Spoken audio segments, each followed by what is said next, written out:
Boa noite a todos e a todas. Bem-vindos aí a mais uma edição aí da nossa reunião de estudos. Essa, como o nome aí da live diz, é a nossa 11ª reunião.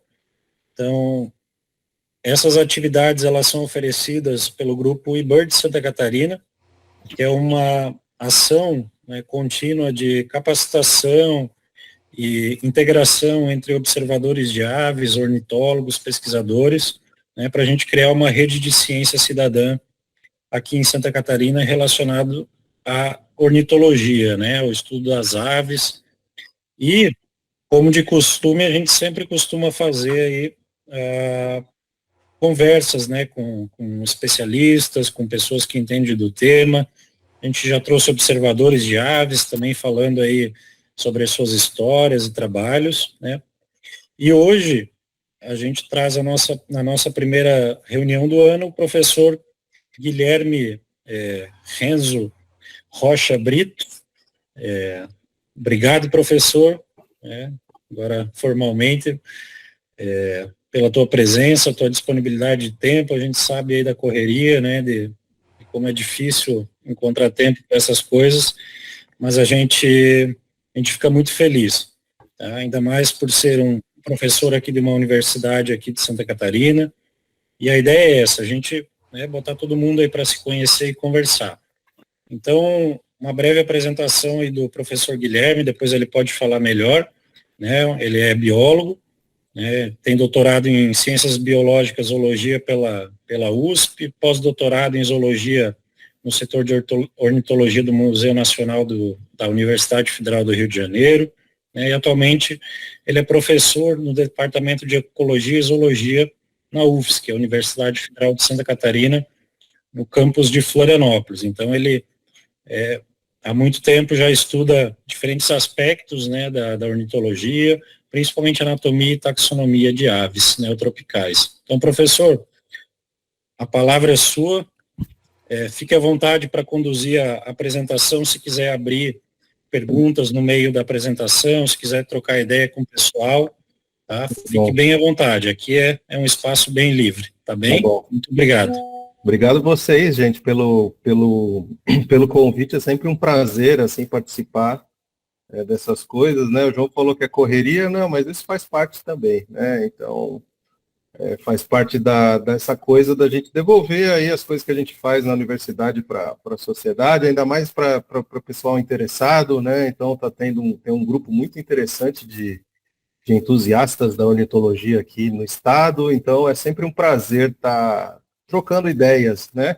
Então, a gente pode fazer uma coisa bem livre. Eu preparei alguns slides, né, para falar um pouquinho sobre coleções, importâncias, usos, né, e como que o pessoal também pode ajudar.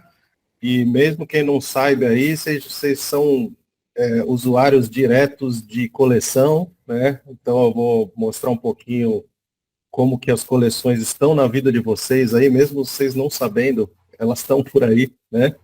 Então, vou mostrar um pouquinho desses aspectos. Então, pode ser uma coisa bem livre, assim. Eu preparei aí uns 20 e poucos slides, não é muita coisa, mas é mais para a gente trocar uma ideia, vocês tirarem dúvidas, né? Eu trabalho com coleção bastante tempo, praticamente, porque como eu fiz, né, o João explicou um pouquinho, eu venho da USP, né, e daí lá tem uma linha de pesquisa bastante forte da minha ex-orientadora, a professora Elizabeth Hufflin.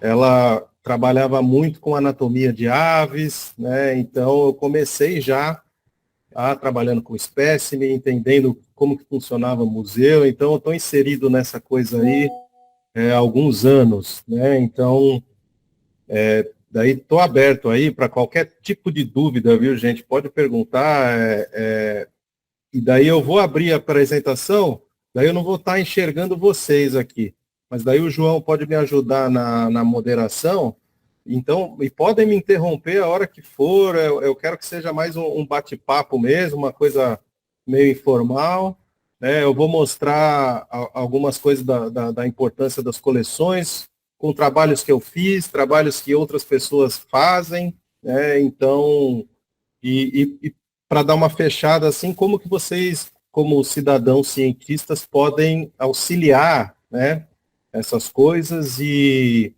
até colaborar mesmo. Já fica o convite, nós temos uma coleção bastante local aqui, pequenininha, mas a gente está organizando ela devagarinho, então, e ela é pública, né, assim como a universidade, todos vocês aí que quer tá a fim de conhecer uma coleção, como que é, quero pegar os bichos na mão, pode vir aqui, combina comigo, eu recebo vocês com o maior prazer, né, isso também faz parte aí dessa coisa. Então eu vou abrir a apresentação aqui, e aí a gente vai conversando. Então, professor, eu vou ficar acompanhando aqui o chat também, tá? Qualquer dúvida e tal, a gente Beleza. Pode me interromper a hora que for. Beleza. Fiquem à vontade para perguntar aí, tá, gente? Agora eu vou ligar a apresentação aqui. Bom, tá vendo na tela cheia aí, João? Só fala com o áudio aí, porque eu não estou vendo vocês. Avisa se está tudo certo. Beleza. Você deve ter feito um joinha, mas ficou no vácuo, porque eu não vi ele. Então, gente, essa mais ou menos foi a ideia, conversando com o João, né, do que eu ia falar. Né? Então, eu vou falar um pouquinho sobre as coleções de aves, né, dar uma pincelada bem geral mesmo. São mais de 350 anos de história, ou seja, daria para falar horas. Né? Então, foi um pouco difícil para eu fazer uma seleção para falar um pouquinho dessas coisas. Então, eu acabei focando na importância, um pouquinho do histórico, né, bem pouquinho assim, mas a gente vai ver que as coleções, como são um empreendimento humano, né, ela está muito ligada com a história da humanidade. Então, eu vou falar um pouquinho disso aí, e não só coleções de aves, né, mas coleções biológicas, e na verdade qualquer outro tipo de coleção antropológica também, vários outros tipos de coleção, tem uma origem mais ou menos na mesma época, né?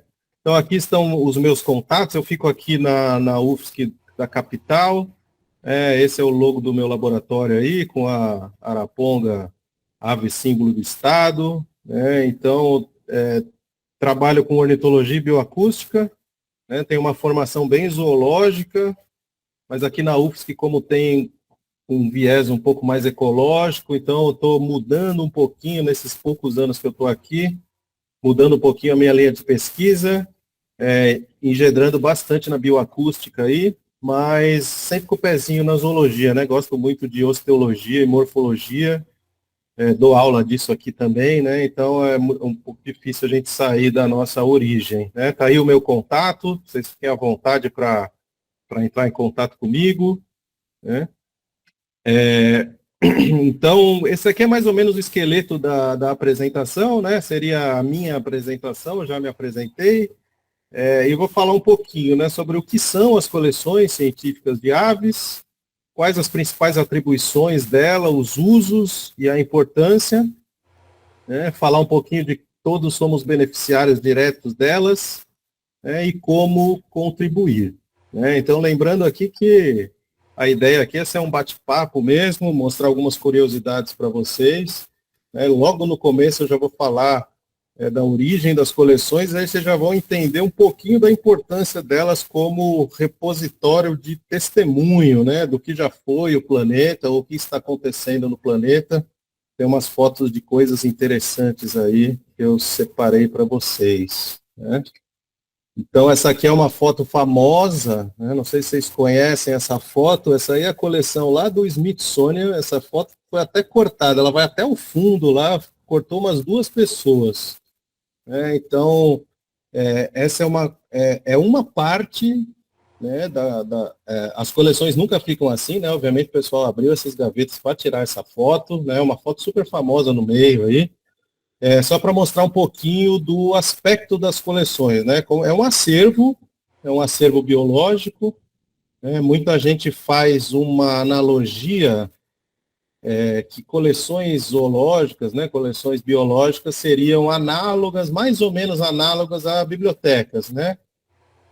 Só que é um pouquinho diferente, né? Porque cada livro aí, ou seja, cada bichinho desse que está nas gavetas aí, seria análogo a um livro, só que não existem cópias, né? Então, cada livro desse aí é único, né? Como se fosse um livro único com suas características individuais, né? Isso é o que chama atenção nas coleções biológicas, né? Cada indivíduo desse tem os seus dados associados, né? E cada um deles vai ter a sua importância e eles são insubstituíveis, né? Então, tragédias como a que aconteceram no Museu Nacional são incontavelmente vezes pior do que se queimasse uma biblioteca, né? Obviamente que a gente não gostaria que nenhuma delas queimasse, mas vários livros hoje a gente tem tiragens grandes, né?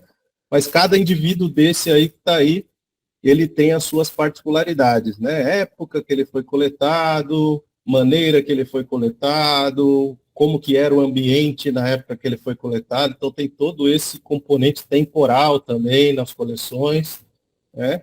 Isso aí é só um tipo de coleção, que são as peles taxidermizadas. Daí eu vou falar um pouquinho do que é mais usual em aves, né? Então vocês já podem ter uma ideia de que as coleções zoológicas ou biológicas, elas não são iguais, né? Cada grupo vai ter as suas particularidades, e no caso das aves, o histórico do conhecimento e toda a base do conhecimento das aves, elas estão na morfologia externa, né? Então, é muito normal a gente ver em coleções pelo mundo todo o volume de material ser desse tipo aí que está na foto, que são aves taxidermizadas, né? Mas daí tem outros tipos de maneiras de preservação que eu vou mostrar, dar uma pinceladinha para vocês, e daí, dependendo do tipo, a gente tem alguns objetivos, né?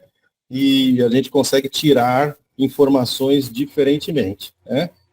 O pessoal só abriu essas gavetas assim para essa foto. Normalmente esses armários ficam todos fechados, né? Porque isso é uma coleção biológica, isso é material biológico, ele pode ser atacado por pragas, então tem todo um trabalho de curadoria e manutenção dessas coisas, né? Existem coleções no planeta aí que tem bicho desde 1600 e pouco, né? Então o bicho de 350 anos está aí.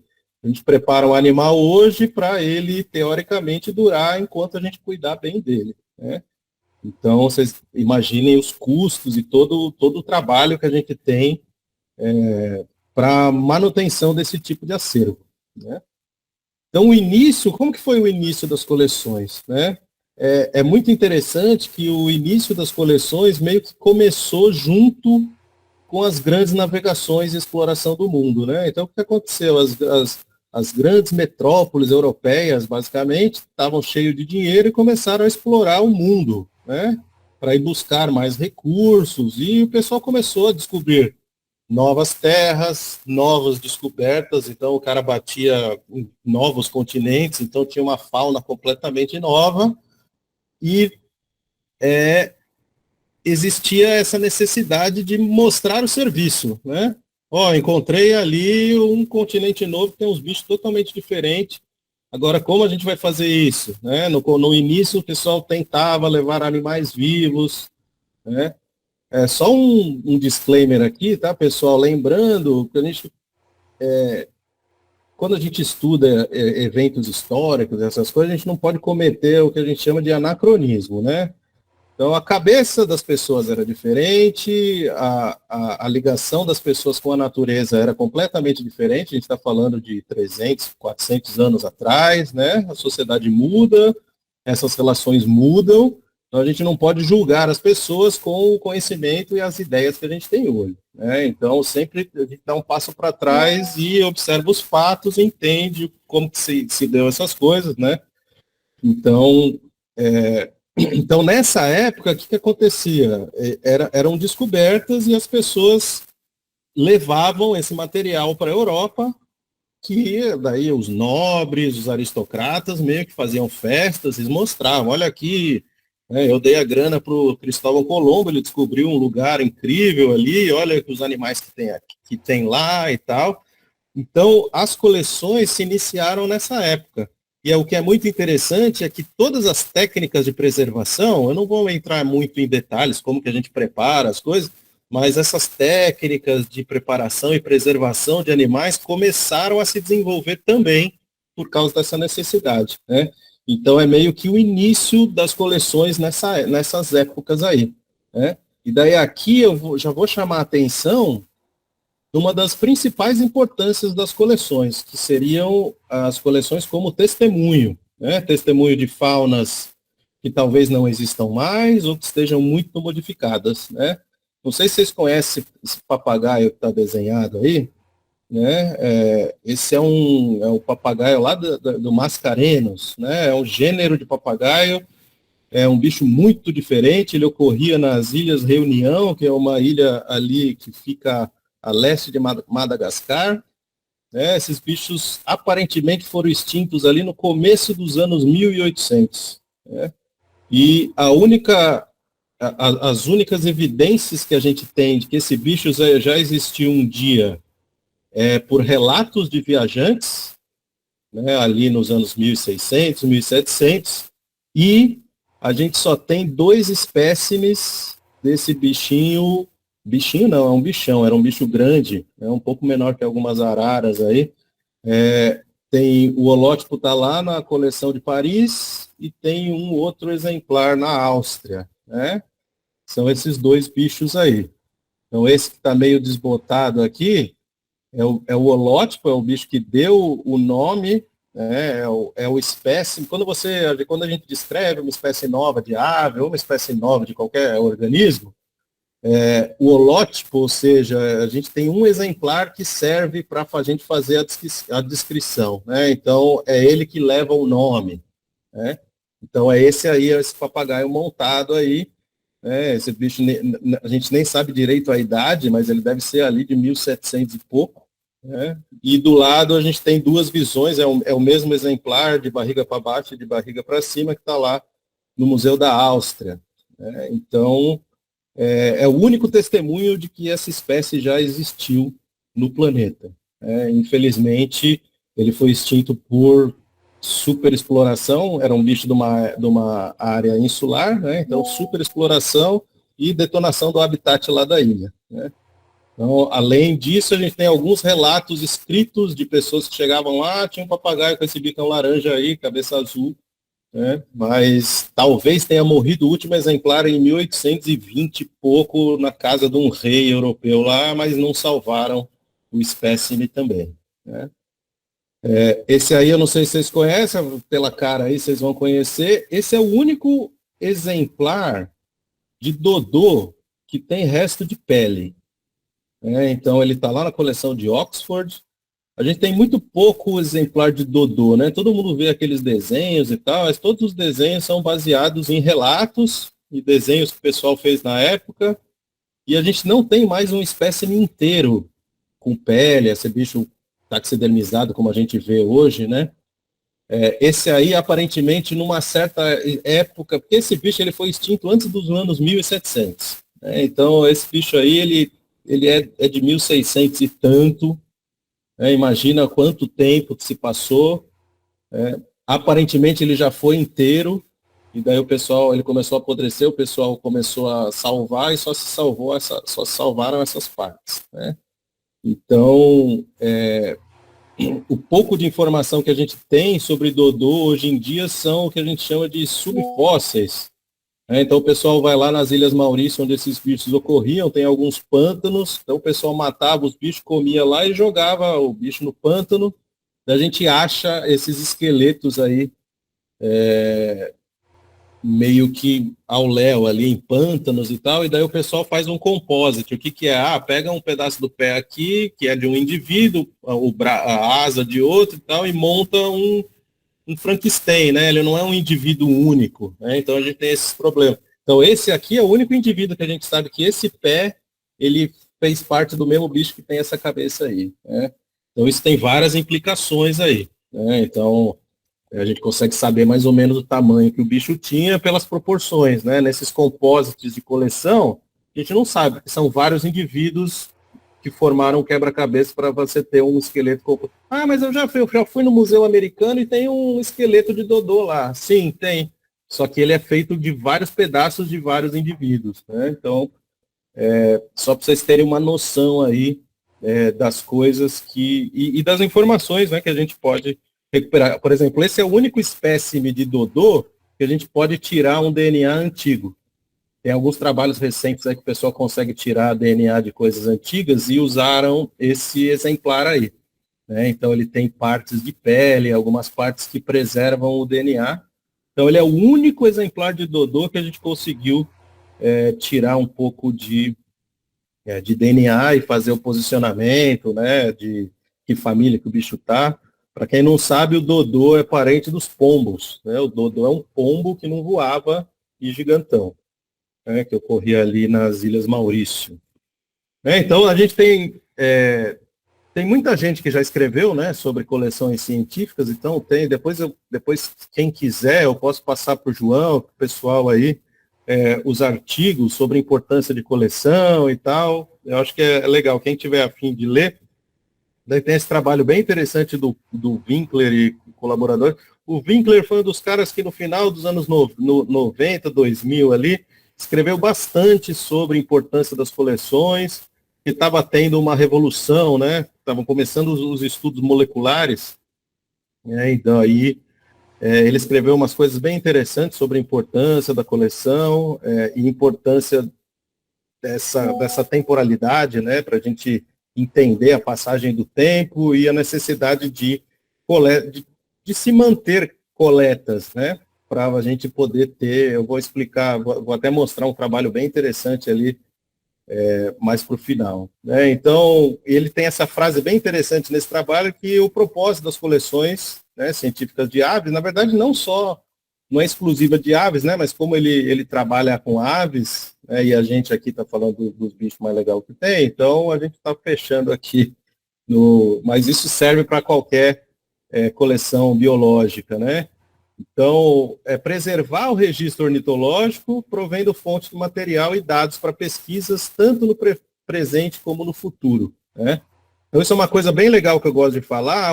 A pessoa que coletou esse Dodô aqui, que pegou lá nas Ilhas Maurício, nem era anos 1700, ele nem imaginava que algum dia a gente ia descobrir algo parecido com o que a gente chama hoje de DNA, que a gente pode recuperar parentesco entre espécies, né, que a gente pode entender coisas a partir dessas moléculas que estão dentro. Os caras nem sabiam que existia célula na época que coletaram o Dodô, né?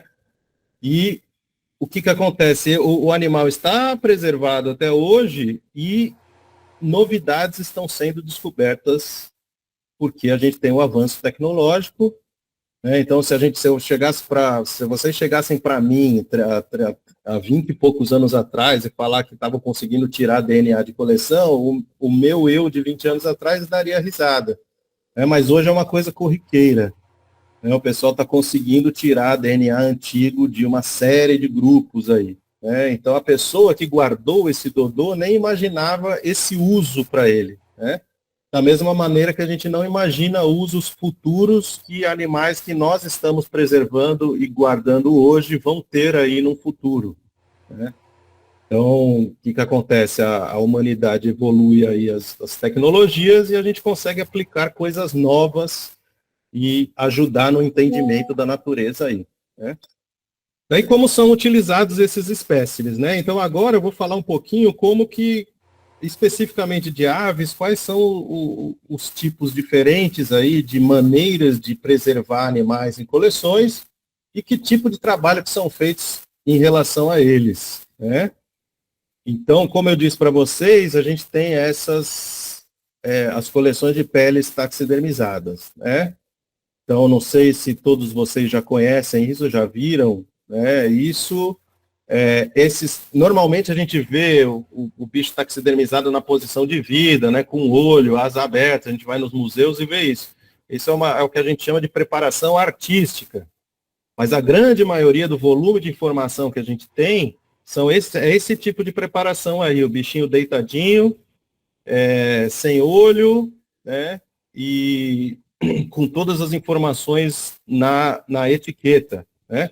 Todos esses animais dessa imagem aí, por exemplo, foi um trabalho que eu publiquei com o pessoal lá do Museu Nacional, que a gente fez o acompanhamento de mais de 10 anos de atropelamento de um trecho da BR-040,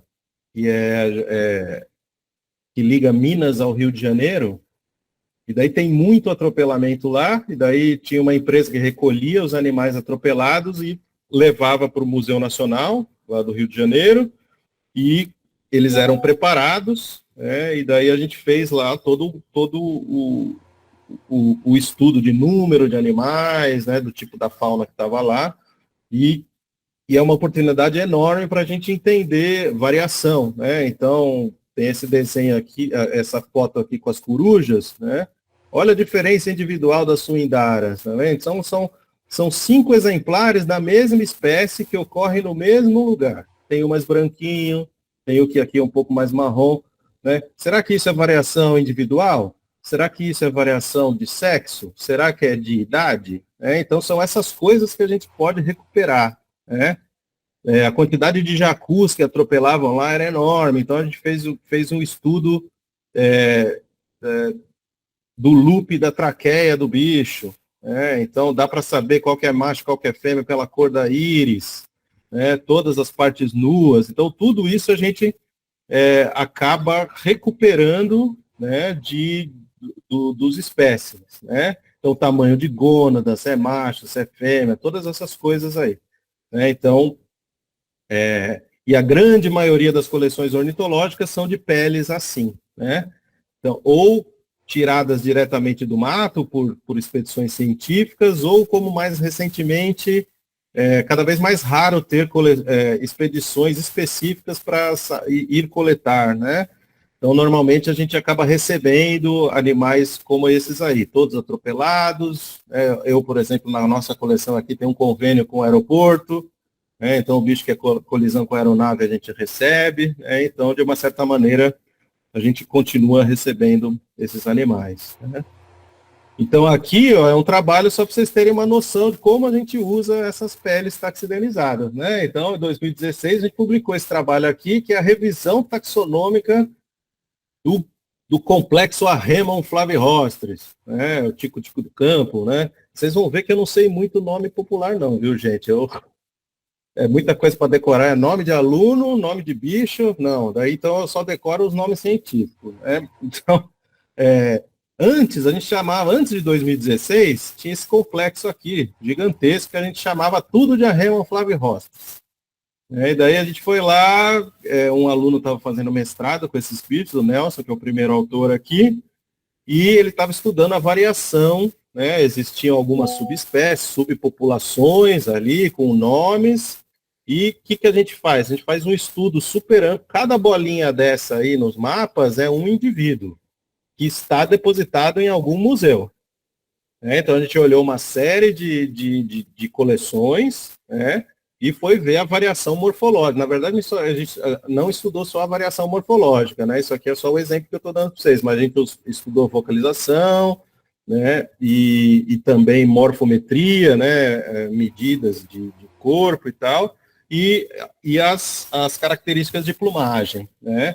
E daí a gente chegou à conclusão que o complexo Arremon flavirostris eram 3 espécies, né? Daí a gente descreve, na verdade, os 3 já tinham um nome, né? Então a gente acabou separando, era um complexo de espécies que chegamos à conclusão que eram 3 diferentes, né? Então isso é uma das aplicações que a gente faz em coleção, né? Outro trabalho interessante, a gente estava lá fazendo um trabalho de consultoria de uma linha de transmissão entre Manaus e Boa Vista, daí nessa estrelinha aqui é Presidente Figueiredo. A gente tinha trabalhado o dia inteiro no mato, e daí, vamos lá mergulhar na cachoeira lá, vamos lá. Pulamos na cachoeira, chama esse bicho aqui, ó, Cypseloides cryptus. Um andorinhão que só tinha um registro super esparso de 97, lá para a mesma região, e a gente acabou coletando esses 5 indivíduos, daí estudamos o conteúdo estomacal, daí descobrimos o que o bicho come, ninguém sabia direito o que o bicho comia.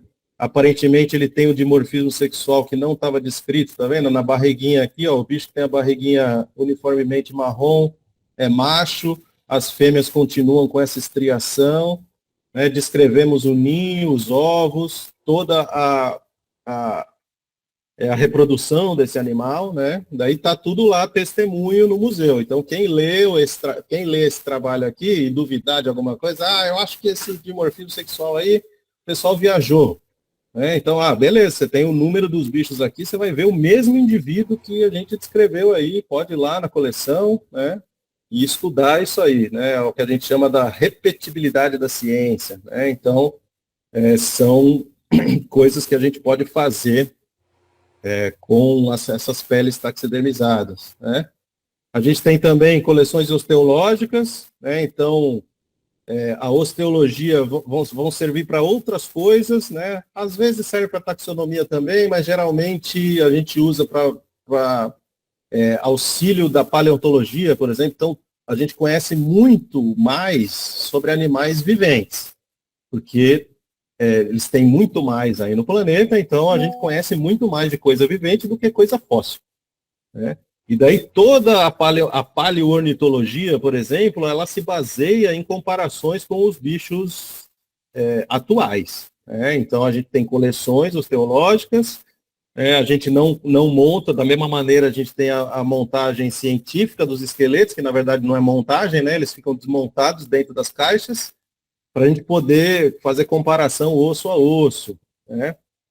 Então, isso aqui é um exemplar interessante, ó, isso aqui é um urubu-rei que eu preparei lá para o meu doutorado, e o bicho tinha uma fratura natural. Ó. Então, durante a vida dele, ele teve um problema, quebrou a perna dele aqui, o tibio tarso, tá vendo? Daí ele teve a consolidação da fratura, o bicho estava super bem lá, vivo, né? E daí, quando a gente preparou o esqueleto, que a gente percebeu isso aí, né? Daí a gente faz comparações, né? Então existem estudos de dietas de coruja e de grandes rapinantes, por exemplo, que são ornitófagos, né? Comem muitas aves. Então todo o conhecimento acumulado da osteologia estão em exemplares depositados em coleção, né? Então esse aqui, por exemplo, foi um urubu fóssil que eu descrevi com a Alvarenga e outros colaboradores.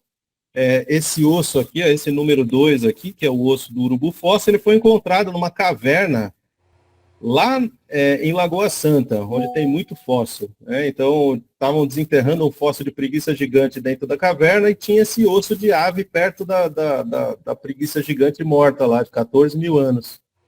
Aí um amigo meu que resgatou esse osso, que é o Alex Ruby aqui, ele chegou para mim e falou, eu acho que é ave esse osso aqui. Daí eu estava fazendo doutorado com urubu, na hora que eu bati o olho, eu falei, nossa, é um urubu isso aqui.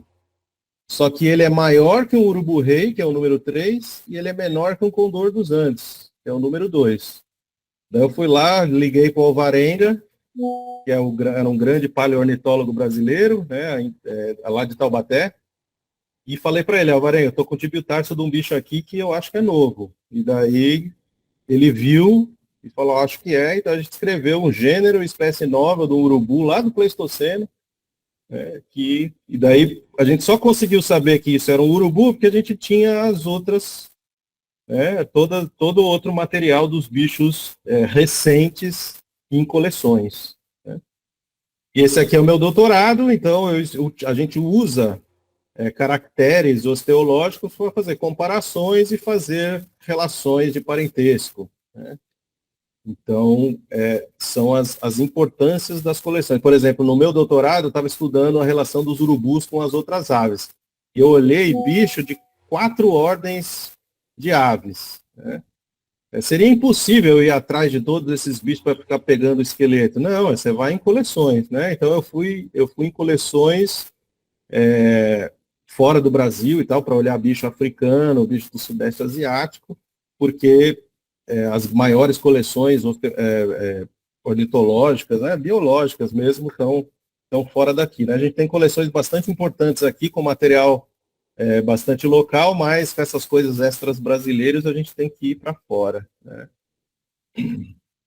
E aqui é um trabalho bem interessante que a gente está fazendo com dieta de coruja, né? Então, todos esses bichinhos aqui foram pegos em pelota de suindara, que estava lá no meio de um açude, lá no Nordeste. E ela se alimenta de um monte de bicho aquático. E daí a gente consegue identificar os elementos, né, fazendo comparações nas coleções e acaba ajudando a enriquecer o conhecimento de história natural. Então a gente consegue saber que essa população de corujas ali, de suindara, se alimenta muito de jaçanã, pega outras saracuras aí, um outro passarinho. Daí tem um trabalho muito parecido que a gente está fazendo, que a gente recolheu o material embaixo do ninho do gavião-pato. Gavião-pato é um bicho muito ornitófago. Então a gente está levantando todos os itens alimentares desses bichos. Só que é isso, é tudo pedaço de osso, meio carcomido e tal. Então a gente tem que fazer comparações com o material inteiro que estão nas coleções. E é bem interessante, a gente consegue identificar a nível de espécie, assim, os itens alimentares dos bichos, né? A gente vai ter também um outro tipo de coleção, que são o que a gente chama de coleção úmida, o que a gente guarda em fixadores, né, normalmente formol e etanol. Então a gente pode guardar espécime inteiro para estudar morfologia de músculo, a gente guarda as vísceras. Então, por exemplo, na minha iniciação científica eu estudei a variação do órgão que produz o som nas corujas, são as traqueias modificadas, né? Então a gente guarda muito conteúdo estomacal também, então para a gente ter dados de tipo de alimentação, né? Então esse aqui é um exemplo de um trabalho bem interessante que a gente fez. A gente fez uma coleta meio direcionada ali na Amazônia, né? A gente estava coletando alguns grupos ali e coletamos alguns dendrocolaptídeos lá, arapaçus. E daí tinha uma aluna de mestrado da minha ex-orientadora trabalhando com o conteúdo estomacal de arapaçu. A gente imaginava que ela só ia achar inseto dentro do estômago dos bichos. E daí, em 6 espécies, ela começou a achar um monte de osso dentro do estômago dos bichos. E daí a gente olhando e tal, nossa, parece sapo, parece lagarto. Daí entramos em contato com um especialista em anatomia de microlagartos.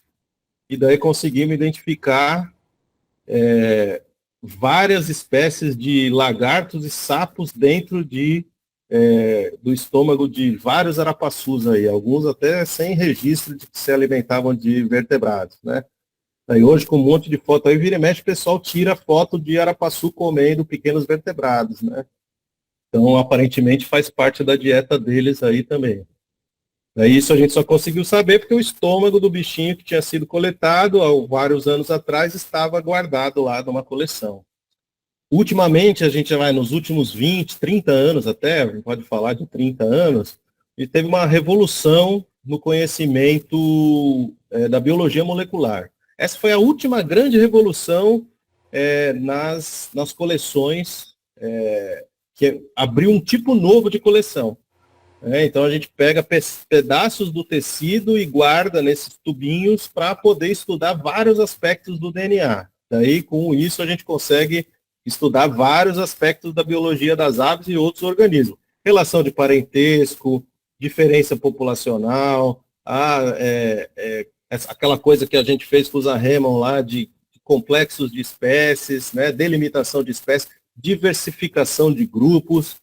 Então é uma revolução absurda que aconteceu nos últimos anos e a evolução das técnicas está cada vez maior, né? Então, como eu falei para vocês, há 15 anos atrás a gente não imaginava que ia conseguir pegar pedacinho de DNA em pele com mais de 150 anos. Estão fazendo isso, né? Então as possibilidades são quase que infinitas aí, né? Então é uma coisa que pessoas que coletavam animais, né, há muito tempo atrás, não imaginavam esse tipo de uso, né? E que animais que eles coletaram e que guardaram e tal, então a gente está conseguindo pegar informações desse tipo neles, né? No caso das aves, a gente também tem coleções de ninhos e ovos, né? Então, para estudar uma série de coisas, aquele trabalho famoso das águias e do DDT, que o DDT está afinando as cascas dos ovos das águias, né? Os dados foram pegos em museu. Ah, vamos ver como que eram os ovos dos bichos quando não tinha uso de DDT. Vamos lá ver no museu a grossura do ovo. Né? Daí fazendo comparações a pessoa conseguiu descobrir. Né? Então tem são coleções também que guardam ovos e ninhos. Né? Um exemplo interessante nosso aqui, essa é da nossa coleção. Não sei se o Guilherme Wilrich está aí, mas esse é a gente tem os 2 únicos exemplares de ninhos da Maria Catarinense depositados em coleções no mundo. São os 2 únicos exemplares desse ninho estão na nossa coleção aqui. Né? Um deles foi meio que detonado por uma tempestade, mas esse aí está inteiro. Né? Então, é o ninho que o Guilherme está utilizando para descrever, né? Que utilizou no trabalho de doutorado dele, para descrever o ninho da Maria Catarinense. Né? Então, aí a gente consegue saber quais são as espécies de planta que o bicho usou, se ele usa fungo para fazer forragem, como que é a morfologia do ninho. Né? Então, a gente acaba sendo um repositório das informações. Né? Daí isso aqui é uma coisa bem interessante também, que é o testemunho temporal. Vocês estão vendo essa foto aqui, ó? Parece 2 espécies de passarinho, né? Tem o cinza e o branco. Né? Na verdade, é tudo da mesma espécie. Esse trabalho bem interessante que saiu bem recentemente. Aqui eu esqueci de ver, de marcar o ano para vocês, mas foi há pouco tempo atrás. Eles olharam lá numa coleção na Inglaterra,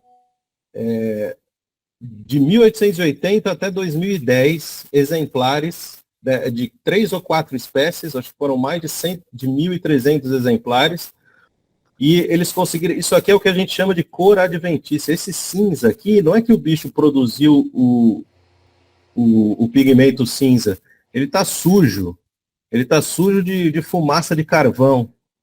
Né? Então, o que o pessoal fez? Usaram microestrutura para ver partículas de carvão e poder saber como que era a atmosfera na época que esse bichinho entrou lá no museu. Então, eles conseguiram traçar aqui nesse gráfico, ele traça o tipo de carbono, a quantidade de sujeira que tem no bicho. Né? Então, a gente tem essa depressão aqui, ó. O que isso aqui? Isso aqui é a Revolução Industrial, né? Começaram a queimar carvão loucamente lá na Europa. Daí os bichos começaram a ficar cinza, de cor adventícia, é uma cor que ele ganha se raspando nas coisas sujas, né? E daí o que vem em 1929? A Grande Depressão. Quebrou todas as indústrias, todo mundo parou de queimar carvão, e daí você vê que os bichos começaram a ficar mais claros, tá vendo? E daí o que rola em 1945? Segunda Guerra Mundial. Tem esse pico de novo aqui, né? Então eles conseguiram ver essas variações de acordo com a coloração adventícia e esse testemunho temporal. Você tem bichos da mesma espécie, só que de idades diferentes, tempos e ambientes diferentes, né? Que daí você consegue fazer essas associações.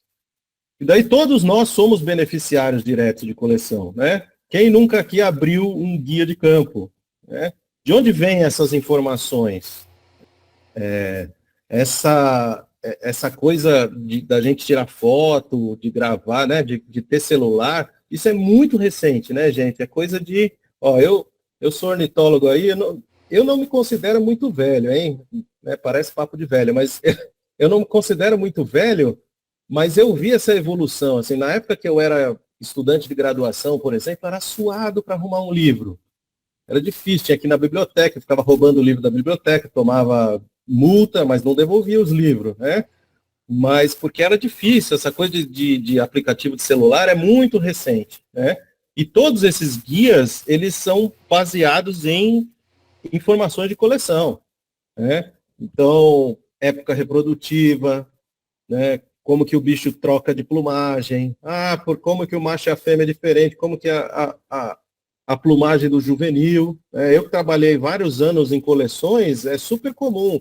Eu lembro que eu trabalhava no Museu de Zoologia, o Thomas Sigrist estava direto lá, porque ele estava fazendo as pranchas dele, desenhando as coisas do livro dele, baseado em espécimes da coleção do Museu de Zoologia da USP. Né? Quando eu estava fazendo o doutorado lá, né, que eu fui ver a coleção de Nova York, tinha uma pessoa fazendo um guia das aves da América do Norte lá. E ele estava olhando todos os padrões na coleção, que a gente consegue ver num lugar só. Por exemplo, você vai lá no Museu de Zoologia da USP, daí tem essas espécies que ocorrem na costa atlântica inteira do Brasil. Daí você puxa uma gaveta dessa espécie, você vê os bichos do sul até o nordeste. Daí você consegue ver variação geográfica, se tem ou se não tem, o que é importante para a gente colocar num guia. Então, se você manuseou um guia, olhou o mapa de distribuição, você já indiretamente ou até diretamente já consumiu dados de coleção. Eu coloquei esse livro aqui, ó. Olha quem é o autor do livro. Não sei se vocês conhecem essa história, se vocês quiserem saber aí. É o James Bond. Depois eu posso contar um pouquinho dessa história aí. O James Bond de verdade era ornitólogo, não era 007, não. E daí a gente tem o componente didático, né? Então, por exemplo, isso aqui é um exemplo que eu estou dando nosso aqui, da nossa coleção. A gente recebe bastante material, bicho atropelado e tal. E alguns deles a gente não consegue aproveitar para a coleção científica, então eu preparo peças didáticas. Então, a gente dá muita aula aqui. Então, nos alunos da biologia, a gente fala a morfologia de pena e tal, o posicionamento de penas, formas diferentes de asa, essa coisa de ecomorfologia. Então, a gente faz umas preparações especiais para utilizar em aula e em alguns eventos que a gente faz aí com o laboratório, para mostrar a evolução de aves, características e tal. Leva para as escolas, para a criançada ver. Então, todos bem cuidadinhos. A gente cuida deles como se fosse a coleção científica também, Então, porque eles são igualmente importantes aí. E daí, só para dar uma fechadinha, Então, como vocês, como cidadãos cientistas, podem contribuir, Eu acho que a primeira coisa isso fazendo também um meia-culpa, A gente que é meio cientista, a gente fica meio quietinho aqui dentro da universidade, Fala pouco. Então tem um meia-culpa aí, um pouco desse distanciamento, Eu gosto de participar dessas coisas porque a gente diminui isso, Então o que eu peço para vocês é para compreender a importância e o histórico desse tipo de instituição, só entendendo o que é uma coleção, qual que é a importância dela, já é uma grande ajuda aqui para a gente, Porque a gente depende, por exemplo, de financiamento público, a gente depende de boa vontade política para manter esses acervos, E a mesma frase da conservação, acho que você já deve ter ouvido essa frase, que a gente não conserva o que a gente não conhece.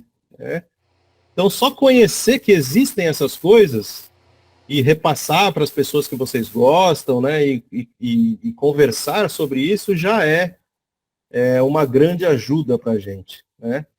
Outra coisa é buscar saber quais coleções existem perto da localidade de vocês, Eu imagino que tenha gente de tudo quanto é canto do estado aqui.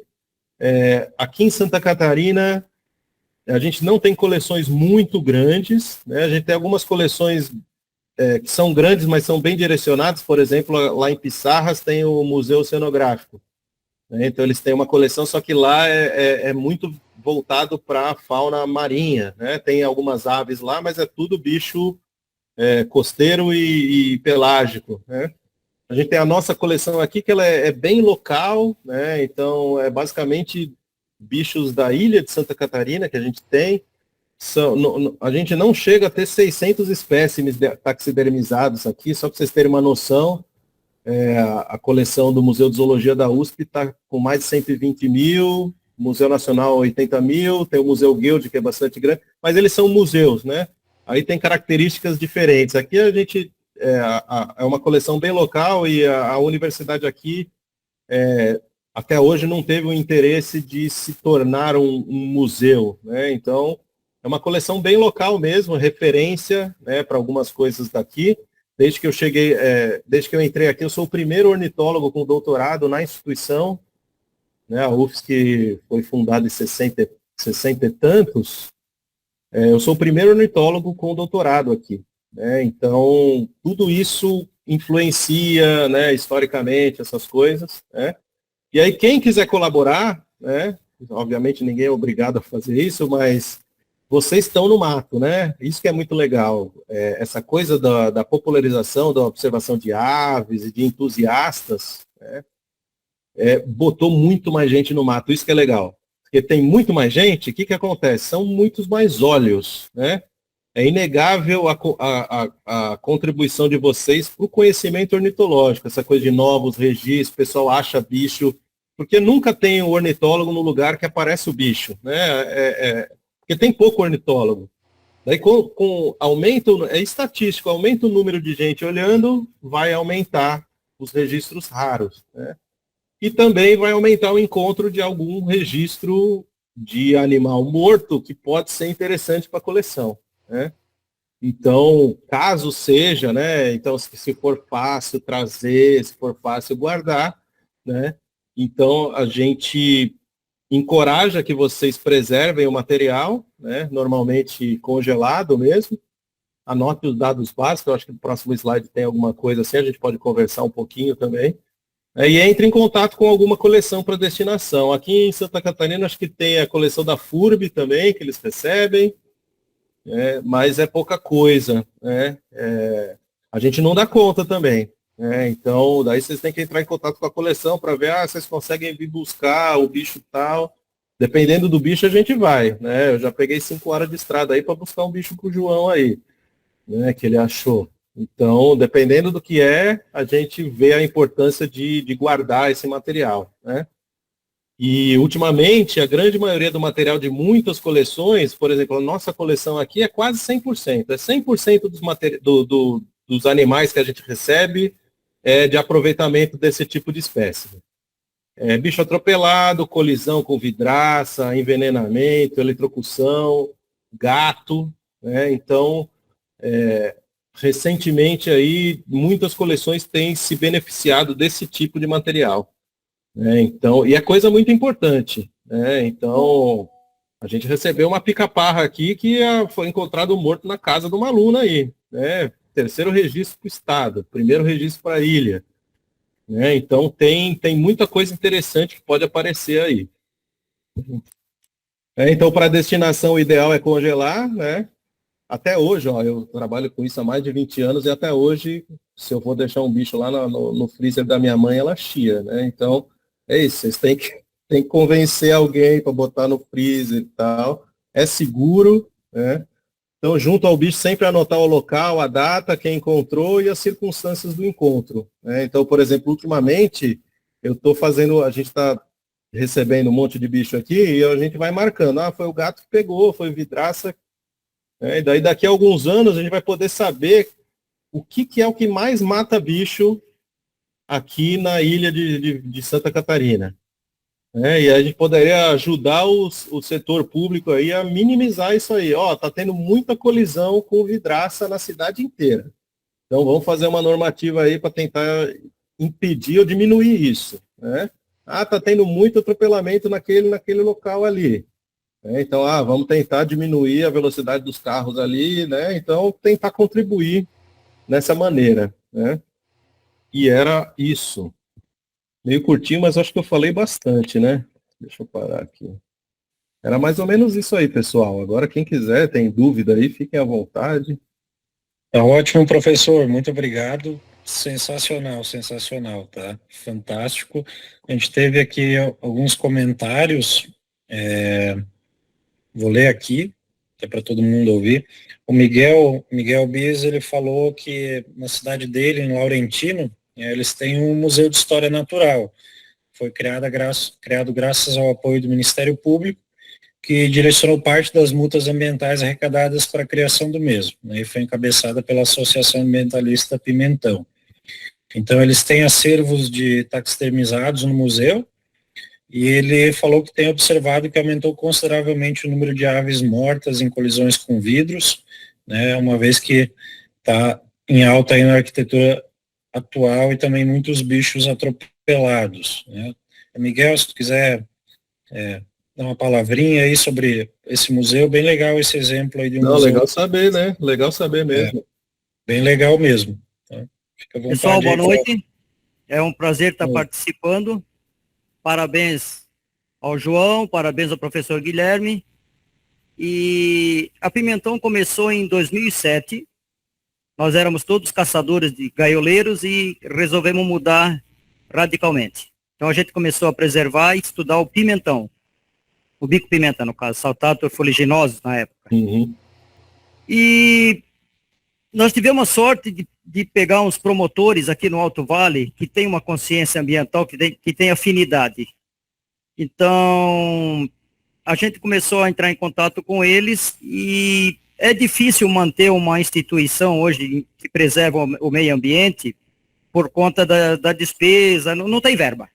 Não tem verba. Então, a promotoria lá chegou num acordo com a gente, fez uma proposta, ó, pessoal, nós podemos destinar tantos por cento das multas ambientais para Pimentão e vocês têm que prestar conta depois de onde vão usar esse dinheiro. Então, o Robson, que na época era o presidente da Pimentão, ele é biólogo, é professor aqui da Unidade Rio do Sul, ele sugeriu, ó, a gente pode fazer o Museu de História Natural. A madeira do museu, pessoal, é tudo canela e madeira de lei de apreensão. Então, com bom senso e com pessoas que têm interesse no assunto, a madeira a gente ganhou, a mão de obra a gente pegou um pouco de pessoal que estava pagando hora por crimes, né? E o dinheiro veio uma parte da prefeitura, uma parte de órgãos públicos, mas muita parte das multas ambientais. Muito legal. Preciso ir visitar. Então, eu não sou daqui, né? Eu esqueci de falar, mas você já deve ter percebido, né? Eu só falo igual o Bossa do Hermes e Renato, né? Eu sou lá de São Paulo, capital, né? E eu tô aqui, a primeira vez que eu vim no estado aqui foi para prestar o concurso. Então, eu tô há 6 anos aqui. Conheço pouco ainda, mas preciso conhecer. Um Museu de História Natural é ótima desculpa. Estão todos convidados, tá, pessoal? Maravilha. Muito legal, Miguel. Obrigado aí pelo relato. E cidade que é, Miguel? É Laurentino, 12 quilômetros de Rio do Sul. Rio do Sul é a capital do Alto Vale. Sim, Rio do Sul eu conheço. Tá. Chegando no Rio do Sul, tá em Laurentino, como diz o outro.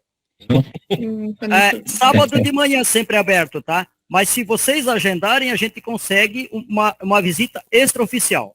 Ah, maravilha. Legal, Miguel. E também muito legal, além da questão do museu, esse trabalho de articulação, né? Fica aí a inspiração e o exemplo, né, para a gente de diferentes partes do estado estar trabalhando nesse sentido também. Professor, o André Barcelo Silveira, ele elogiou aí o trabalho, né, e fez uma observação aí na esperança de contribuir. Ele fala que o conceito de subfóssil está deixando de ser utilizado entre os paleontólogos, visto que não há, nem nunca houve, um consenso sobre qual o intervalo temporal para distinguir o que é o fóssil e um subfóssil. As propostas variam entre 11 mil anos e 1 milhão de anos. Além disso, o fóssil é o resultado de uma série de processos que ocorreram no passado e ocorrem ainda hoje. Então, assim, a tendência atual é considerar como fósseis mesmo os restos e vestígios de seres vivos do Holoceno. Né? Espero ter contribuído e parabéns pela palestra. Muito bom, aprendi mais uma. É porque a gente chama, isso é meio estranho mesmo, porque o pessoal fala, então, porque o bicho é do Holoceno, mas foi extinto por seres humanos, ficou não sei quanto tempo no coisa, então é bom saber que a gente chama tudo de fóssil, então. Legal, obrigado, André, pela contribuição. Pessoal, fiquem à vontade, tá? Aproveitem aí para perguntar, tirem suas dúvidas, aí a gente vai conduzindo aí o papo com o professor, tá? Ué, tá todo mundo quieto e hoje, ninguém tem pergunta? É o calor. É o calor. Aqui Bom, desculpa. só um pouquinho, Leandro, desculpa, eu acabei deixando aqui um comentário passar. A Jaqueline Ribeiro falou que no Parque Estadual da Serra da Tiririca, em Niterói, aí, temos gente do Rio de Janeiro, né? Eles têm um acervo local com aves, mamíferos e répteis que serve como ferramenta de educação ambiental. Então tem mais um uso, né, como o professor já falou, além de todo o valor científico, as coleções também podem ser usadas para a educação ambiental, né? Acho que todo mundo já teve a oportunidade, nem que foi no museu mais local, né, ou na universidade, na escola, né, algum dia um espécime de ave serviu para esse tipo de finalidade. Leandro, fica à vontade.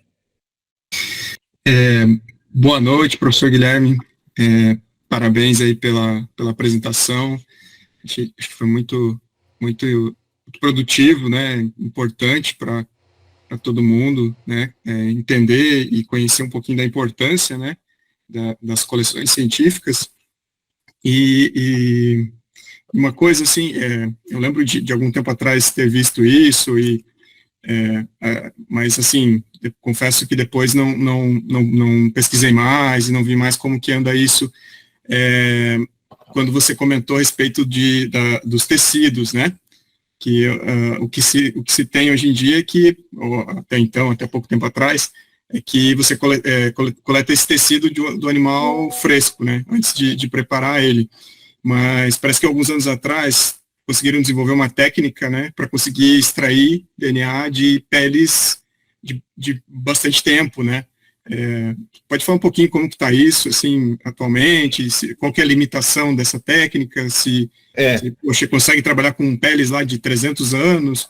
Isso, então, eu não trabalho especificamente com isso, né, mas tenho colegas que trabalham, então, mas, isso é igual televisão, sabe, o negócio vai evoluindo a cada ano que passa, né, tecnologicamente. Então, quando a gente começou a estudar essas coisas de DNA, era isso, precisava do fígado fresco e guardado no nitrogênio líquido, não sei o quê, porque era o único jeito de amplificar e tal. E daí as técnicas vão mudando. Não, agora a gente estuda mais mitocondrial, é melhor o músculo e tal. Daí agora chegou num nível que o pessoal tem alguns protocolos que se consegue tirar DNA de bicho seco. E daí começou assim, há mais de 150 anos não amplifica bem, né? Mas aí isso vai depender muito, né? Por exemplo, tem alguns taxidermistas, que é? Deixa eu ver se tem. Ó, é um pinguim aqui, mas tem o pé dele aqui, tá vendo? Então, na hora da preparação, às vezes algum taxidermista vem aqui e injeta formol nesse pezinho aqui. Daí formol é o maior inimigo do DNA, ele destrói o DNA inteiro, né? Então, se o cara fez isso no pé, daí você tira um bifinho do pé para tentar amplificar o DNA, você não consegue mais. Mas se eventualmente o cara não colocou formol aqui, aí você consegue pegar o pedacinho e usar as técnicas lá e amplificar.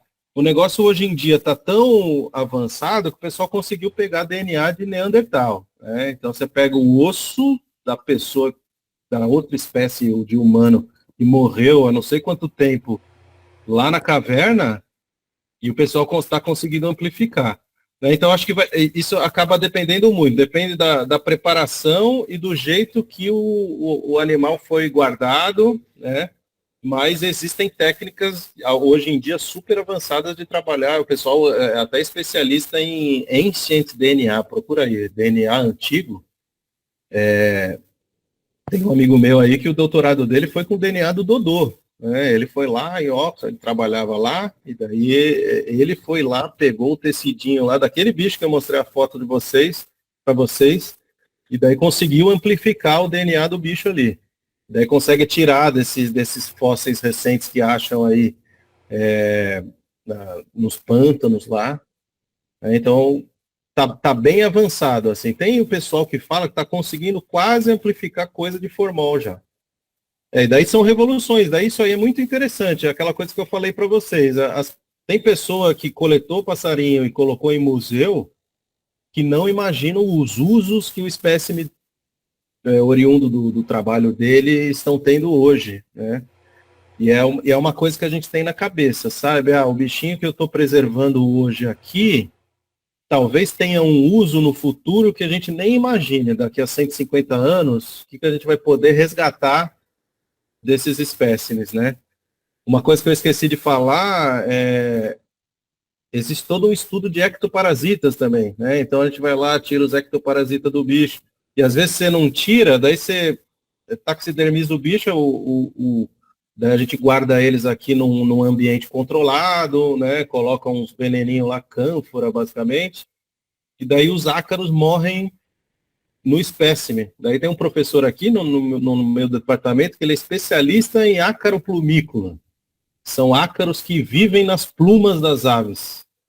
E daí ele vai em museu, daí ele fala, esse bicho aqui nunca ninguém procurou ácaro. Daí ele vai lá, dá uma fuçada no bicho, acha 8 espécies novas. E daí é isso, que imagina o conhecimento, né? A gente tem bicho que a gente não conhece muita coisa de vertebrado, imagina o ácaro que vive na pena da orelha do bicho, né? É bem interessante.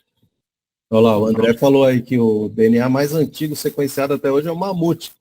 1,65 milhões de anos de idade.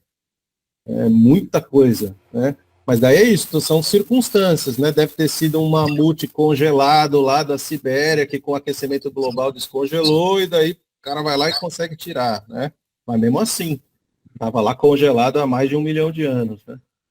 Eu não me surpreenderia se daqui a pouco a gente tivesse Dodô rodando de volta aí com técnicas à la Jurassic Park. Mas muito legal. Uma coisa também que eu queria comentar, além de a gente conhecer a importância das coleções, né, de como a gente usa esses dados de forma indireta, né, quem já folheou um livro, quem já viu o Merlin ou esses aplicativos, né, que nos ajudam com a identificação de aves, né, usou as coleções. Mas uma das coisas que também a gente consegue fazer uma ligação aqui é que, por exemplo, no aplicativo que a gente usa aqui, né, o eBird, que é o foco do grupo, mas também o Wikiaves, por exemplo, a gente não consegue inserir informação de bichos mortos, né? Eu tenho certeza que todo mundo já se deparou com alguma observação legal de algum bicho morto e tal, né? E ficou pensando, pô, como é que né, eu não tenho como entregar numa coleção, eu moro muito longe e tal, como é que eu posso aproveitar essa observação? Tem alguns aplicativos de ciência cidadã que eles aceitam, né, os registros, fotografias de aves mortas, né. Um que eu uso bastante, que já está se tornando mais popular, ele não é só para passarinho, mas é para qualquer grupo, né, fauna, flora e funga, é o iNaturalist, né, a tradução livre é o Eu Naturalista. Então ele aceita toda ave que eu acho morta, né, as que eu não coloco no meu congelador para depois mandar lá para os museus, eu fotografo e coloco ali, né. Então, eu não sei se hoje ainda está funcionando, mas mais antigamente o aplicativo Urubu, que era para monitoramento de atropelamento e tal, utilizava. O Diego, né, dos Anjos aí estava coletando até recentemente dados de bichos mortos que colidiram com vidraça, com muro, com carro. Então tem uma série de usos, mesmo que a gente não consiga coletar o bicho, ou estava muito deteriorado, ou eu não vou ter tempo, não tenho como armazenar, né? Tem algumas formas, é interessante a gente sempre registrar. Tá? Então, eu já encontrei muito bicho legal, que às vezes é difícil de encontrar vivo por aí pelo mato, né? Do nada, por exemplo, um exemplo aqui que é muito comum na nossa região. Eu nunca vi pessoalmente par de ralos maculatos, a saracura carijó, né, em vida aqui na nossa região.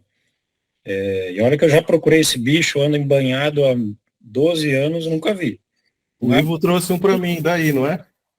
E morto eu já vi algumas vezes, em vários municípios aqui da região, né? Tem um aqui na coleção daí.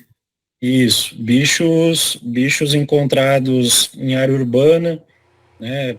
Dentro de quintais ou amigos que mandam fotos que encontraram bicho, né, na área urbana e aí a gente acaba ou coleta ou fotografa, né, manda para o museu, insere nesses aplicativos que aceitam, porque, por exemplo, as saracuras, né, professor, a gente ainda conhece pouco de migração, são bichos que migram de noite, né, a gente encontra aí uns bichos tipo d'água carijó, coturnicópsis, os bichos em área urbana, então a gente não entende ainda muito bem, né, acho que esse pode também ser o turo de Blumenau, né, João? Isso, exatamente, né? O Evair coletou um turuturo, uns telehalos eritrops, mandou para a FURB. Então tem uma série de usos. Eu acho que hoje a gente, com esse advento aí de tecnologia, de o celular que daqui a pouco vai ter binóculo, câmera, gravador, lanterna, tudo acoplado aí no celular, a gente está conseguindo fazer muita coisa, né? Gravar, fotografar, fazer anotações, enviar em tempo real para plataformas, para outros pesquisadores. Acho que a gente pode usufruir de registrar, aproveitar esses momentos que a gente encontra esses bichos raros, né? E outros bichos, por exemplo, vamos dizer que encontramos uma espécie que a gente não imaginava que era predada por gato doméstico, né? Às vezes a gente acha que é um negócio tosco, assim, mas a gente não conhece direito os padrões de predação, quais são as espécies que mais sofrem, são todas informações, né, como a gente já falou em outras reuniões, a gente acha que a gente conhece a biologia dos bichos, mas a gente não conhece quase nada ainda, né? Tanto é que a gente está descobrindo coisas fascinantes sobre bichos relativamente comuns, né, até hoje em dia. Então, esse é um papel que os cidadãos cientistas, né, vocês, né, a gente tem como contribuir. Beleza? Então, só para fazer essa chamada para a questão da ciência cidadã, né, como a gente pode utilizar. Aqui o Miguel também colocou maiores detalhes aí sobre o Museu de História Natural de Laurentino, acho bem legal, quem tiver a oportunidade. Eu e a Vanessa que já ficamos interessados em conhecer também. E é legal, até a gente falou um dia, né, acho que a gente ainda não tem uma listagem, uma compilação das coleções que a gente tem em Santa Catarina, né? Por exemplo, esses dias eu estava com o Leandro, né, eu e a Vanessa, a gente foi com o Leandro em Corupá, e o seminário Sagrado Coração de Jesus, né, Leandro? Tem uma coleção fantástica ali, que é um museu local, né? A gente pirou, assim, um monte de bicho legal, umas técnicas de preparo, né, bem feitas. O Leandro acho que já entrou em contato, né, previamente, não sei se agora manteve contato, para ver de buscar esses dados, né? Por exemplo, esse cara era um padre, né, Leandro? Acho que é até legal tu dar esse exemplo, porque eu acho muito interessante essas coleções pequenas. A gente tem essas famosas, né? O Museu da USP, de São Paulo, o Museu do Rio de Janeiro, mas aqui em Santa Catarina, né, na reunião com o Vitor, que ele mostrou todos aqueles dados também, a gente tem uma série de museus e coleções pequenininhas que são bem desconhecidas. Acho que é legal, Leandro, tu dar esse exemplo do seminário aí de Corupá, que foi bem legal. Então, boa noite, pessoal.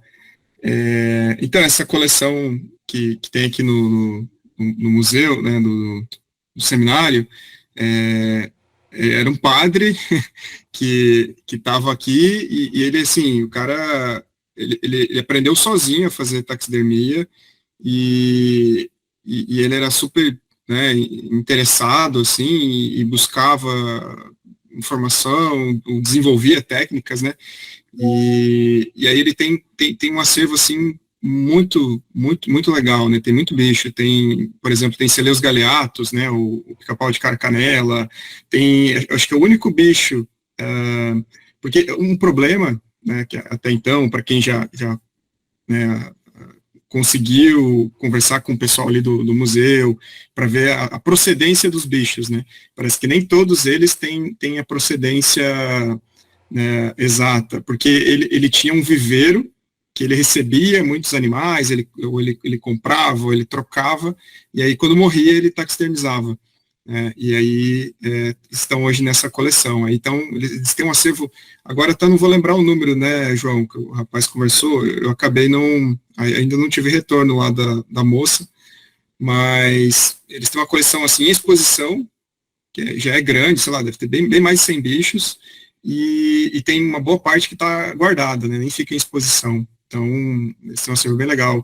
Aí, o que eu ia falar, eles têm aqui, parece que esse é um dos poucos bichos que tinha procedência, né, que é o Eletrix auritus, tem um indivíduo, né, que é, segundo os relatos, a procedência de São Francisco do Sul, que é o beija-flor de orelha azul, né, ou de bochecha azul. É o único registro que se tem bochecha azul, né? De bochecha azul, que se tem notícia para Santa Catarina. Então Acho que é uma coleção que vale também, acho que talvez uma pesquisa mais a fundo ali, que eu acho que pode ainda sair coisa, né, interessante desse material que está aqui, né? Acho que talvez fuçar lá com os padres aí, ver se consegue resgatar, né, mais informação, tentar descobrir melhor a procedência, né, de alguns espécimes que estão ali.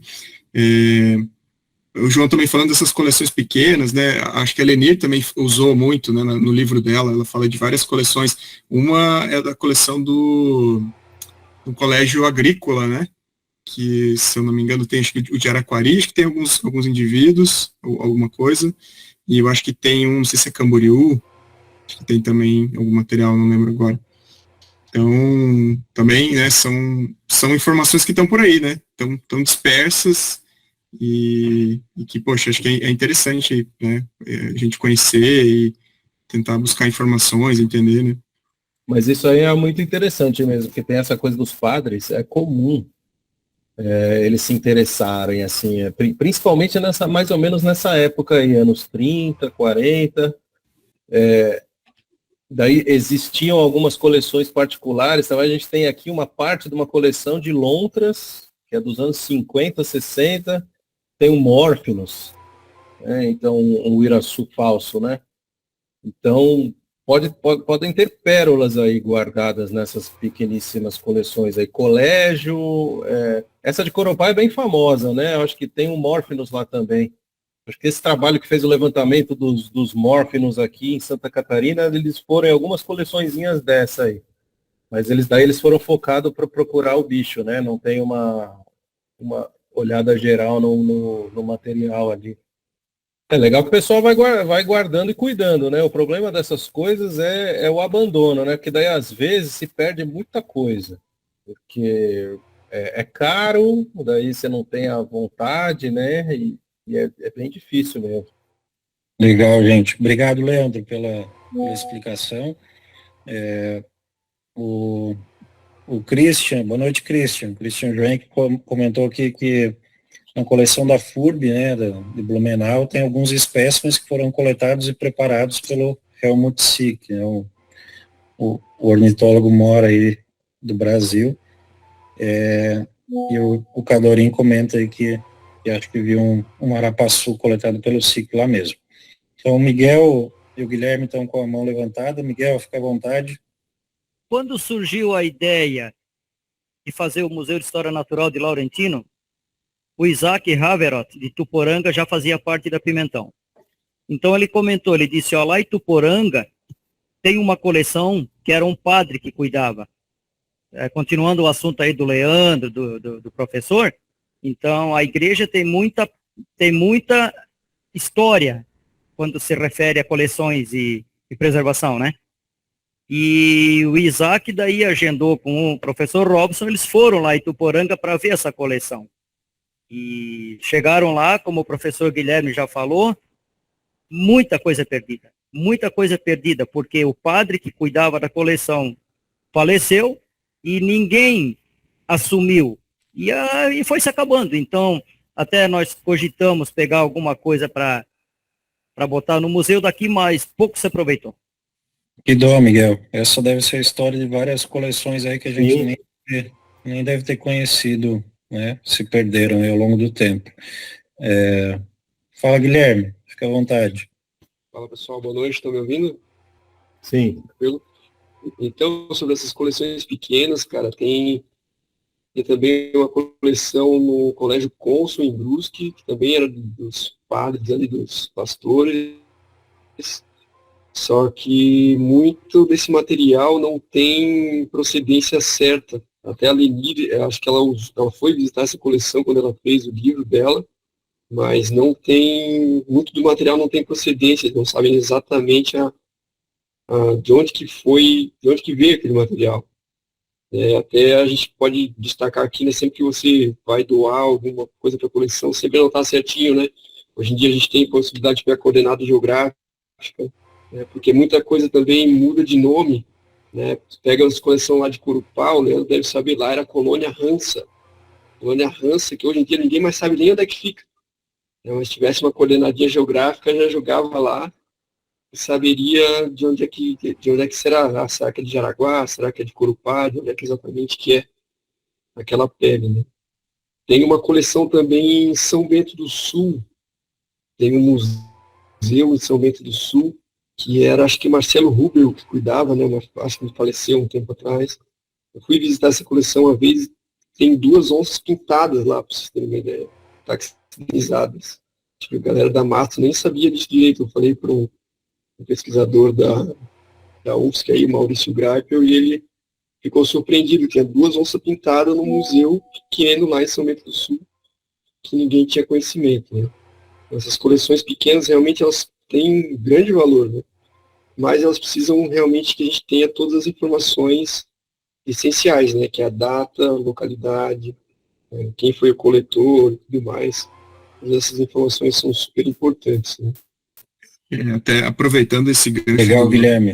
do Guilherme, desculpa, João, até aproveitando esse gancho do Guilherme, né, essa questão que ele falou da localidade, né, a Emily Snetlag passou por Corupá, né, tem peles dela daqui, de Hansa, tá, como Hansa Humboldt, né, inclusive é o único registro que se tem aí, notícia para Santa Catarina, da Tovaca Cantadora, é uma pele, né, que ela coletou aqui na região, que está lá no Museu Nacional, né. Acho que talvez o Guilherme deve ter ouvido falar já desse. Sim, acho que os bichos que ela coletou aqui estão tudo lá. E, então, mas é isso, né? Muito, muito importante ter, como o Guilherme falou, né? A gente hoje tem a possibilidade de conseguir anotar a coordenada, o máximo de informação que a gente conseguir colocar ali, acho que é válido, né? Isso depois é bem importante, né? Ó, tá surgindo várias descobertas aí de pequenas coleções. Olha como é importante essa provocação. Ó, o André falou que na Unisul de Tubarão também é uma coleção com umas 3 dezenas de espécimes, incluindo os espisetos tiranos, né, que é o gavião pega-macaco, mas sem procedência e alguns espécimes já bem deteriorados, infelizmente. E o Leandro comentou que em Luzerna, cidade vizinha de Joaçaba, também tinha um museu e um seminário de padres com algumas espécies de aves, além de cobras, borboletas e felinos, né? Visitei há mais de 20 anos, vou me informar se ainda existe. Isso que é legal, porque eu acho que hoje com essa popularização, né, observação, antes é como na reunião que o Vitor mostrou, né? Antes o conhecimento era construído lá dentro dos gabinetes, né, ou pelos naturalistas há muito tempo atrás, e cada um ia publicando o seu pedacinho de conhecimento aqui, outro ali, outro lá, né, e hoje a gente tem uma oportunidade, né, de pegar várias fontes e juntar e construir um conhecimento mais amplo, mais disponível, né, e que a gente consegue também transformar para uma ciência cidadã, né, como o professor falou, por muito tempo se ficou no gabinete e a gente não teve essa conversa. Olha só, né, mesmo que a gente tenha pessoas aqui da área, né, biólogos, né, ambientalistas, né, mas a gente tem muita gente que talvez nunca teve contato com coleções e hoje está tendo a oportunidade de pelo menos entender como é que funciona, e acho que cada um tem um ponto aí de contribuição, acho que dentro do contexto de Santa Catarina, a gente já conhece muita coisa, mas eu acho que se a gente formar cada vez mais essa rede de conhecimento, de colaboração, as coisas vão ficar muito mais fáceis e disponíveis. Fala, Guilherme. Essa coleção do Museu de Luzerna aí, é o Museu Frei Miguel, tem um artigo dela publicado na Atualidades Ornitológicas pelo Mário Favretto, 2008, estava vendo aqui agora. E aí escreve os exemplares que tem lá, tem até arpia, tem mórfinos, tem espisetos ornatos, tem uns bichão lá. Só que muitos deles, a grande maioria deles não tem procedência também. Alguns do Paraná, alguns até do Rio de Janeiro, alguns de Santa Catarina, mas a maioria deles sem procedência também. É isso aí que é interessante, viu, pessoal, essa coisa de procedência, o que é isso? São os dados associados ao espécime, né? Então, sempre que tiver oportunidade, assim, se for salvar um espécime, anotar o maior número de informações possível. E daí, às vezes, acontece a gente isso, né? Teoricamente, o espécime vai durar mais que a gente. O bicho que eu estou preparando aqui, eu quero que dure 3 vezes mais que eu, né? E daí é isso, eu não estarei mais aqui. Daí fica a informação que eu deixei, né? Então, quanto mais coisa associada ao espécime, melhor, né? Porque daí a gente não corre o risco de acontecer isso, né? Putz, como que será que era lá Florianópolis em 2020 e tanto? Ah, os caras não anotavam nada, aqui a gente não sabe de nada, né? Então, é sempre bom a gente ter esse cuidado, né? E as necessidades vão aumentando. Você pega bicho que foi coletado, por exemplo, a arara azul de Liar, é um bicho que só descobriram a localidade dela em 1978. Mas se conhece o bicho, ó, desde o Spix, né? Os caras que andaram aqui quando abriram os portos e tal. Mas por quê? O cara ia lá no Raso da Catarina, lá no meio do nada, pegava a arara, escrevia na etiqueta lá, Brasil Leste. Para ele fazia sentido, né? Ah, tava ali. Mas daí a gente nunca soube onde era o local. Daí foi o SIC, o Dante Teixeira e o Luiz Gonzaga achar o bicho em 1978 só. Já estava quase indo para o saco. Daí os traficantes sabiam onde era, né? Porque esses bichos chegavam no mercado negro, sempre chegaram. Mas os cientistas não sabiam. Então tem essas histórias muito interessantes aí, de mudança, né? Você pega uma etiqueta de um bicho de 1800 e nada, é isso. Você tem o nome do bicho, a localidade e o dia que foi pego. Hoje, você pega uma etiqueta, parece um livrinho. Tem tudo, o que a gente chama do espécime estendido, né? Então é isso. Às vezes a gente faz coleta que a gente retira o bicho do mato, a gente sacrifica ele e tira de lá. Então a gente é uma coisa, é uma responsabilidade do cientista conseguir associar o maior número de informação e aproveitar ao máximo o espécime que você está tirando da natureza, né? Então é sempre ter esse cuidado, né? Então, é essa coisa que eu falei, né? Que as coisas vão mudando, né? Então, a pessoa lá que coletou o bicho em 1702, ele não imaginava que seria necessário essas coisas, né? Hoje, se der, a gente coloca até se o bicho tem verruga no nariz. Eu tenho que escrever. Legal. Fala, Lindy Orlan, fica à vontade. Boa noite, cara. Pessoal, boa noite. Falando com o professor Guilherme, parabéns aí pela palestra, muito boa. Só uma contribuição aqui do Oeste, aqui de Santa Catarina. Eu tenho coletado fisicamente animais atropelados aqui, e tem um colega que acredita até que ele está aqui no grupo, que é o Robelei de Pinhalzinho. Aqui, claro, não tem uma coleção, né? Mas ele está aqui. Lindy Orlan, acho que o teu áudio está saindo bem baixinho. Se tu conseguir falar um pouco mais alto ou mais perto do microfone. Oi, Paulo, agora melhorou? Aí. Eu estava conectado via Bluetooth aqui. Então, só para fazer uma contribuição, aqui no Oeste, eu tenho coletado bastante animais, né, atropelado, e aí tem um colega meu aqui que acredito até que ele está aqui no grupo, que é o Robelei. Ele faz taxidermia de animais, então todos os animais que eu tenho coletado eu tenho destinado para ele fazer a taxidermia e está sendo utilizado na educação ambiental no município de Pinhalzinho. Inclusive tem uma matéria que foi incluída na grade curricular ali do município, e todos os alunos lá de Pinhalzinho conseguem ter acesso a esse material. Então não é uma coleção, né? Mas de certa forma tem contribuído bastante na parte de educação ambiental. E até uma dúvida que eu queria ver, se existe alguma forma da gente ter alguma autorização para transportar esses animais. Porque, tipo, eu quando eu vejo um animal atropelado na rodovia, eu paro, pego e trago para casa, né, para congelar.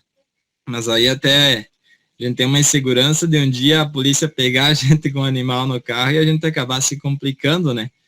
Então eu gostaria de saber se tem como conseguir uma autorização, alguma coisa nesse sentido. É complicado. Eu vou ter que ir atrás, mas eu acho que tem uma lei que, se você fizer um boletim de ocorrência aí e falar que você está levando o animal para alguma instituição, aí você anda com o BO e o delegado faz o BO lá e daí se alguém te parar no caminho, consegue, né? Mas eu vou ter que ir atrás disso especificamente, e daí eu peço não, eu tô lá no grupo, e aí ele saiu, acho que ele caiu. Mas aí eu mando lá no grupo esclarecimentos sobre isso aí. Mas tem não é uma brecha, né? Mas tem um jeito de fazer isso legalmente aí. O Lid Orlan saiu, mas depois a gente repassa a informação para ele. Mas sim, existe uma normativa que permite, né, que a gente deposite temporariamente, armazene temporariamente, depois destine para uma coleção. Isso é tranquilo. Aqui o Diego comentou: para bicho em unidade de conservação achado morto, sim, é isso. E o BO você faz online hoje em dia, né? Então é bem simples, principalmente quando vai transportar para longe, né? Agora se é uma coleção perto de casa, que você né, pegou o bicho, já vai levar, né, ou congelou e já vai levar, é mais tranquilo. Aqui o André comentou, e uma jacutinga, estava revendo meus dados aqui agora. Isso é da coleção da Unisul, André? Essa jacutinga também? Vamos ver se ele comenta aí.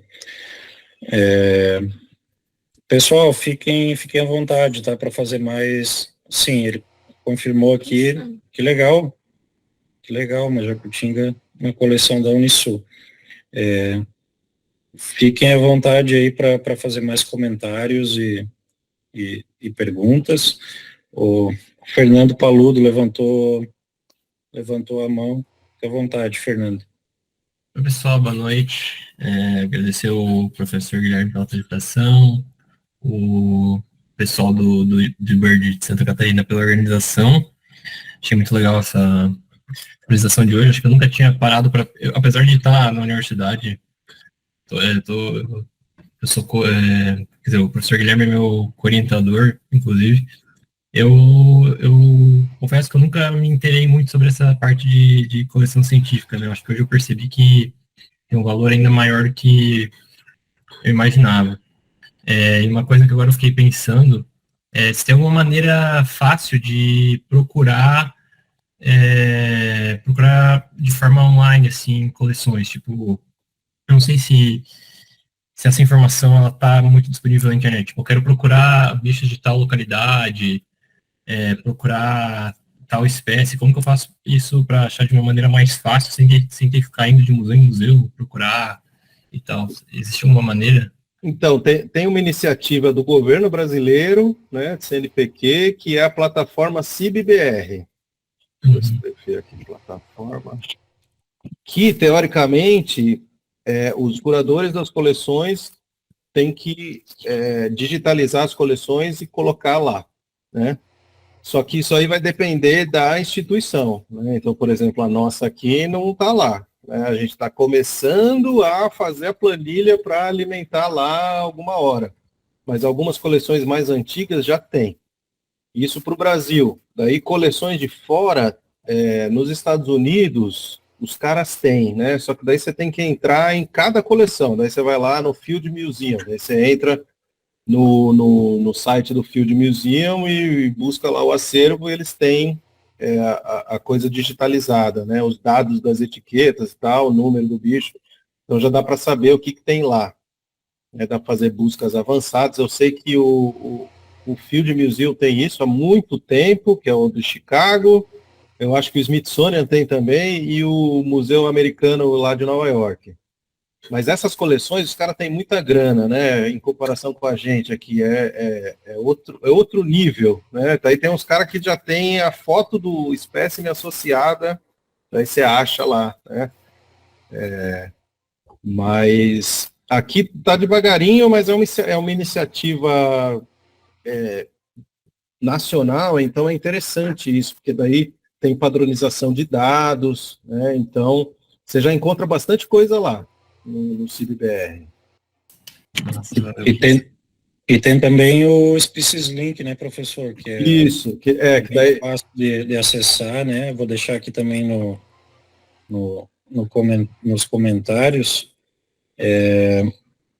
Acho que uma coisa legal, bem importante, o Fernando, tua fala, é que para a gente que é mais da área, né, a gente acaba usando bastante esses portais, porque é caro, né, a gente ficar visitando museu, os museus estão espalhados aí pelo Brasil todo, pelo mundo, é muito caro, né, viajar, ficar hospedado, coletar os dados, então a gente acaba usando bastante essas consultas online, né, por exemplo, vamos dizer que vocês, observadores de aves, têm interesse em saber se tem alguma espécie no município de vocês, que às vezes não está nas plataformas de ciência cidadã, mas que já foi registrado, dá para entrar nesses links aí e pesquisar lá, só coloca aves, né? Tem os filtros, né? Os filtros, né? Eu quero saber se tem aves em Brusque, né? Então vai aparecer uma lista lá dos espécimes que tem. Isso é bem legal, mesmo para observadores de aves, né? O pessoal que tem interesse em construir lista de espécie do município, ou fazer expedições em tal lugar, procurar espécies que estão desaparecidas ou que quer juntar dados de ciência cidadã com o museu, é uma oportunidade bem legal, tá? Então fica aí o Species Link. Eu lembro também que tem um que daí pega a nível global, que é o portal VertNet, que aí também tem dos museus gringos, é bem fácil de achar as informações ali, né? Então, bem legal, Fernando, obrigado por lembrar disso. O Lidio Orlan voltou aí. Lidio Orlan, o professor respondeu aqui, tá? Depois ele coloca no grupo, tá? Essa parte mais das normas ali, tá bem? E aí já ajuda outras pessoas. Pessoal, tem mais alguma pergunta, algum comentário? Senão acho que a gente já pode ir caminhando aí para o fim. Acho que já deu uma hora, quase 1h40 aí, um nível de informação aí bem interessante. Alguém quer fazer mais algum comentário, pergunta? Então tá, professor, uma mensagem final aí, uma mensagem de inspiração para os cidadãos cientistas e ornitólogos aí de Santa Catarina, e como a gente pode cada vez mais criar essa rede de conhecimento aqui no estado. Não, gente, eu acho que é isso. Eu queria agradecer pela oportunidade de conversar sobre essas coisas com vocês. E continuem. Eu acho que é isso. Não percam a motivação. Essa motivação de gostar dos bichos é o que faz a gente ir para frente, sabe? Eu gosto dos bichos, eu quero saber mais. Daí você vai... Eu comecei assim, né? Quando eu era criança, não era muito de passarinho. Tinha uns tios que tinham os bichos e tal, né? Mas foi mais na faculdade mesmo, que daí eu entrei no laboratório, e daí eu quero saber mais desse papagaio estranho que chegou aqui e tal, né? Então, a busca pelo conhecimento abre as portas e a gente acaba conhecendo um monte de coisa, né? Então, para não perder essa coisa, a motivação inicial, né? É o que eu tento falar para os meus alunos aqui, né? Que daí a gente vai dar aula ali, eles estão tudo com cara de merda, né? Daí a gente vai falar, gente, quando vocês quiserem entrar na faculdade de biologia, qual que era a motivação de vocês, né? Escolher ser biólogo, né? Deve ter não é porque, não tenho nada a fazer, eu vou fazer. Não, tem, né? Tem essa coisa, né? Tem gente que chama, que é o chamado, não é? Mas é isso, é uma inspiração mesmo, né? Cada um tem a sua historinha ali. E eu acho que é isso. O mais importante é isso, é gostar do assunto, né, e ver a importância deles. E daí essas coisas, né, esse grupo aqui, por exemplo, foi gerado assim. São pessoas com motivações parecidas, com bagagens diferentes. Isso é muito legal. É a mesma motivação, né, assunto aves, mas cada um tem a sua particularidade. Isso que enriquece, né? Por isso que a diversidade é legal, né? Quanto mais diverso, mais ricas as coisas, né? Então, vocês, apesar de a gente ter uma motivação quase única aqui, os inputs são muito variáveis, né? Então, isso que é a riqueza das coisas. Então, eu acho que é isso aí. Não sei se foi muito inspirador, mas é isso. O que busquem a erudição. É o que eu gosto de estimular no pessoal. Seja um erudito aí. Isso que é legal. Isso aí, obrigado, professor. Isso aí. Obrigado mesmo, tá? Foi sensacional. A gente vai disponibilizar essa reunião para outras pessoas acompanharem, e assim como os espécimes, a gente espera que essa conversa aqui sirva daqui muitos outros anos, né, à frente para várias coisas. E vamos continuar aí trocando essa ideia, trazendo mais pessoas, né, conversando. Mais uma vez, eu sempre gosto de frisar isso. Não é que a gente quer transformar os observadores de aves em pesquisadores, mas só de vocês saberem que isso existe, entender, né, esse mundo também, a gente consegue, naquele negócio de sinergia que a gente fala, né, um contribui com o outro, né, então tu tá lá fazendo teu hobby, tua terapia lá passarinhando, né, mas às vezes um hábito diferente de fotografar um negocinho a mais, anotar um horário a mais, já contribui enormemente, né, com várias coisas. Então, obrigado, gente, pela participação, a gente espera trazer mais assuntos, viram, a gente já teve 11 reuniões e sempre assuntos diferentes, muitas discussões, o conhecimento não se esgota, né, tem muita coisa para a gente aprender e também produzir. Então, obrigado, boa noite a todos e continuemos ativos aí no grupo para dar motivação também para a gente, né, querer trazer mais coisas, querer fazer as coisas aí com vocês, tá bem? Obrigado, gente, obrigado mesmo.